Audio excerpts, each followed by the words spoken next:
The story of Benny Hill and The Benny Hill Show is often remembered as a whirlwind of slapstick comedy, fast-paced sketches, and unmistakable musical cues that became instantly recognizable around the world. For decades, the program delivered a brand of humor built on physical gags, exaggerated characters, and rapid visual storytelling that transcended language barriers. Audiences across many countries tuned in for its chaotic chase sequences and playful, often risque tone, making it one of Britain's most internationally exported comedy shows. Yet beneath this widespread popularity, the show increasingly found itself at odds with changing cultural attitudes. What once passed as cheeky and irreverent entertainment gradually became the subject of criticism as sensibilities evolved. By the late 1980s, the series was no longer just a symbol of comedic success, but also a focal point in broader debates about representation, taste, and the limits of televised humor. This tension between popularity and criticism forms the backdrop to the story of its eventual decline, where a mixture of controversy and shifting public opinion converged to bring its long television run to an end. Early life and the making of a performer. Alfred Hawthorne Hill, later known to the world as Benny Hill, was born in Southampton in 1924, though some records suggest 1925. His upbringing was shaped by a family with both working-class roots and faint echoes of performance history, particularly through his grandfather, who had been a circus clown. This blend of ordinary life and entertainment lineage subtly influenced Hill's later comedic instincts. Before stepping into show business, he worked a variety of jobs, including roles at Woolworths as a milkman, driver, bridge operator, and even a drummer. These experiences exposed him to different walks of life and helped him develop observational humor that would later define his screen persona. Hill eventually found himself drawn toward performance, working as an assistant stage manager in touring theater, where he gained insight into timing, staging, and audience reaction. These formative years built the foundation for his future in comedy, shaping his ability to blend structured performance with improvisational energy. Long before fame, Hill was already absorbing the rhythms of entertainment that would later define his television career: war service and the formation of stage discipline. During World War II, Hill was conscripted into military service and trained as a mechanic in the Royal Electrical and Mechanical Engineers. His work involved repairing and maintaining military vehicles and equipment, a role requiring precision, discipline, and adaptability. He also served as a truck driver and searchlight operator, particularly during the Normandy campaign in 1944, placing him within one of the most significant military operations of the war. These responsibilities demanded focus under pressure and the ability to function in fast-changing environments, skills that would later echo in his tightly timed comedic routines. Eventually, Hill transferred to the Combined Services Entertainment Unit, which provided morale-boosting performances for troops. This transition marked a turning point, as he moved from technical military duties into performance-based work. In this environment, he experimented with comedy, timing, and audience engagement in front of soldiers rather than civilians.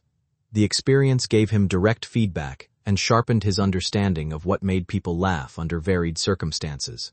This period effectively bridged his mechanical discipline with his emerging identity as a performer. Radio beginnings and the road to television. After the war, Hill entered the entertainment industry through radio, a dominant medium of the time. His early appearances on programs like Variety Bandbox in 1947 introduced him to a national audience and allowed him to refine his comedic timing. Radio demanded strong vocal expression and precise pacing, skills Hill gradually developed as he experimented with sketches, character voices, and satirical humor. Although his early career was inconsistent, with both successes and setbacks, he steadily built a reputation for adaptability. As television began to rise in popularity during the 1950s, Hill transitioned into the visual medium, where his physical comedy could fully emerge. Early television appearances revealed his natural talent for visual humor, enabling him to combine verbal wit with expressive body language. This shift marked a critical evolution in his career, as he moved from audio-based storytelling to performance-driven comedy. These early television experiments laid the groundwork for what would become a defining style: fast, visual, and often absurd humor designed for maximum immediate impact. The rise of a television institution. In 1955, The Benny Hill Show officially premiered on the BBC, marking the beginning of a long-running television institution. The show blended sketches, musical interludes, and theatrical parody, drawing heavily from the traditions of British music hall entertainment. Hill quickly became the central figure, performing multiple characters within single episodes and demonstrating remarkable versatility. Early collaborators such as Jackie Wright and other supporting performers helped shape the comedic environment, often serving as straight men or recurring figures in sketches. The format allowed Hill to explore exaggerated personalities, from bumbling everymen to authority figures, all framed within tightly constructed comedic scenarios. As the program gained traction, its blend of slapstick humor and visual storytelling resonated strongly with audiences. The show's structure was flexible, allowing experimentation with pacing, costume, and set design. This creative freedom enabled Hill to develop a distinctive comedic identity that set the program apart from other British television comedies of the era, establishing it as a defining presence in mid-20th century entertainment. Style, characters, and recurring comedy elements. A defining feature of The Benny Hill Show was its reliance on physical comedy, rapid pacing, and recurring character archetypes. Hill often played multiple roles within a single episode, showcasing his ability to shift between exaggerated personalities. His humor leaned heavily on slapstick, visual misdirection, and wordplay, often supported by musical cues that heightened comedic timing. Supporting cast members helped reinforce these dynamics, with performers like Jackie Wright becoming iconic through repeated comedic interactions. Wright, in particular, was frequently involved in slapstick routines that played on size differences and exaggerated reactions. The show also developed recurring motifs, including bumbling authority figures, mischievous bystanders, and over-the-top romantic pursuits. These elements created a recognizable comedic universe that audiences could immediately understand. Hill's style drew inspiration from earlier music hall traditions and silent film comedy, particularly the work of performers who emphasized visual storytelling. This combination of influences helped shape a format that relied less on narrative depth and more on immediate comedic impact, making it accessible to a wide and international audience. Expansion, cast evolution, and international reach. As the show progressed, it underwent several production changes that expanded its scale and reach. Moving beyond its early BBC roots, the program eventually transitioned to Thames Television, where it adopted longer special formats. This shift allowed for more elaborate sketches, improved production quality, and greater creative freedom. The expanded runtime enabled Hill to build more complex comedic sequences, often involving large ensemble casts and intricate staging. The show's appeal grew rapidly beyond the United Kingdom, eventually being broadcast in numerous countries worldwide. Its visual style made it especially suitable for international audiences, as much of the humor did not rely heavily on dialogue. This global reach transformed Hill into an internationally recognized comedic figure. The cast also evolved over time, with various performers contributing to recurring sketches and chase sequences. Writers and collaborators helped refine material, although crediting practices at the time often meant contributions were not always formally acknowledged. This period marked the transformation of the show from a domestic hit into a global television export, with a distinctive and easily recognizable comedic identity. Production techniques and the famous chase sequences.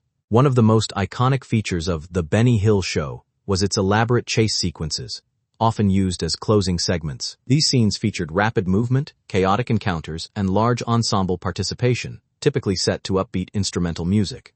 The production technique known as undercranking was frequently used, where footage was filmed at a slower frame rate and played back at normal speed to create exaggerated motion effects. This gave the sequences their signature frantic energy. Characters would race through streets, parks, and studio sets, encountering humorous obstacles along the way. The choreography required precise timing, as performers needed to coordinate movement carefully to maintain comedic rhythm. These sequences became a defining hallmark of the show and contributed significantly to its international recognition. They also highlighted Hill's understanding of visual storytelling, where physical movement and editing were just as important as scripted jokes. Over time, these chase scenes became symbolic of the program itself, representing its blend of chaos, timing, and exaggerated physical humor. Growing criticism and changing cultural sensibilities. By the late 1970s and into the 1980s, attitudes toward televised comedy began to shift significantly. Elements of The Benny Hill Show that had once been widely accepted started to face increasing scrutiny. Some sketches, particularly those involving gender stereotypes or suggestive humor, were viewed by critics as outdated or inappropriate in a changing cultural landscape. A frequently cited example involved a parody-style sketch featuring objectification tropes that, while originally intended as satire or exaggeration, drew criticism as public standards evolved. This period coincided with broader societal discussions about representation and media responsibility, which influenced how audiences interpreted comedy. What had once been considered harmless visual humor was now reassessed through a more critical lens. Although the show retained a loyal audience, its reputation became increasingly divided between fans who saw it as classic entertainment and critics who viewed it as emblematic of an earlier comedic era. This tension gradually eroded its standing within mainstream broadcasting discussions. Decline, cancellation, and industry response. As criticism intensified and viewing figures fluctuated, the position of The Benny Hill Show within British television became more uncertain. Networks began reassessing the program's place in a rapidly modernizing entertainment landscape.